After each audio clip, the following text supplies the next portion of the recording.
بچپن سے لڑکیوں کو ایک جملہ سننے کو ملتا ہے کہ تمہیں اگلے گھر جانا ہے، تم ایسا نہ کرو، تم ویسا نہ کرو، تمہیں یہ بھی آنا چاہیے، تمہیں وہ بھی آنا چاہیے۔ دنیا جہان کی ساری تعلیم باقاعدہ مثالوں کے ساتھ اس کو دے دی جاتی ہیں، اور سارا تربیت کا پہاڑ اس بیچاری کے کندھوں پہ ڈال کے سوسائٹی بڑی سیٹسفائی ہو جاتی ہے کہ ہاں اب ہماری بچی گھر بسانے کے کور ایلیمنٹ سیکھ چکی ہے، اب یہ شادی کے لیے ریڈی ہے۔ یقین کریں اگر اس جملے کو تھوڑا سا ماڈیفائی کر کے لڑکے کو بھی بچپن سے یہ کہا جائے کہ بیٹا آپ نے بھی کسی کی بیٹی لے کر آنی ہے اور آپ کو بھی وہ تمام کام آنے چاہیے جو آپ کسی سے ایکسپیکٹ کر رہے ہیں، تو یقین کریں گھر بسانے بہت آسان ہو جائیں گے۔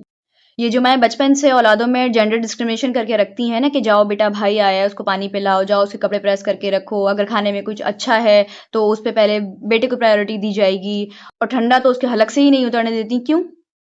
باپ بھائی شوہر کی عزت اپنی جگہ، لیکن یہ جو وائس رائے ایٹیٹیوڈ اس کے دماغ میں بچپن سے ڈالا جا رہا ہے یہ پھر اس کی عادت بن جاتی ہے۔ پھر وہ جب کسی کی بیٹی شادی کر کے لے آتا ہے تو اس ہی ایٹیٹیوڈ کی وجہ سے وہ کبھی بیوی کی سپورٹ ہی نہیں بنتا۔ اگر وہ کبھی بیمار ہے، اس سے گھر کے کام نہیں ہو رہے ہیں، تو بجائے اس کی ہیلپ کرنے کے گھر میں ایک نئی جنگ شروع ہو جاتی ہے، لان تان شروع ہو جاتی ہے، کیونکہ چھوٹے موٹے گھر کے کام کرنے میں اور کچن میں جانے سے تو اس کے پسینے چھوٹ جاتے ہیں۔ اور اگر کوئی اچھا شوہر بننے کی کوشش کر بھی رہا ہے اور اس نے اپنی بیگم کو ایک کپ چائے بنا کے دے دی ہے تو یہ ماں بہنوں سے ہضم نہیں ہوتا، کیونکہ ان کا بیٹا تو وزیر اعظم لگا ہوا ہے۔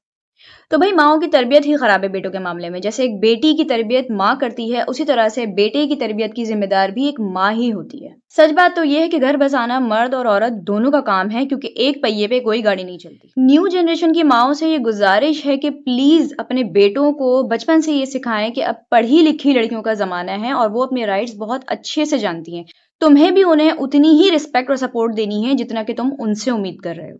کیونکہ پڑھی لکھی لڑکیاں چاہیے تو اپنا کیلیبر آف تھنکنگ بھی تھوڑا سا اپ کریں، زبانہ قدیم کی سوچ اور گھر کا ماحول رکھنے سے گھر نہیں بسا کرتے۔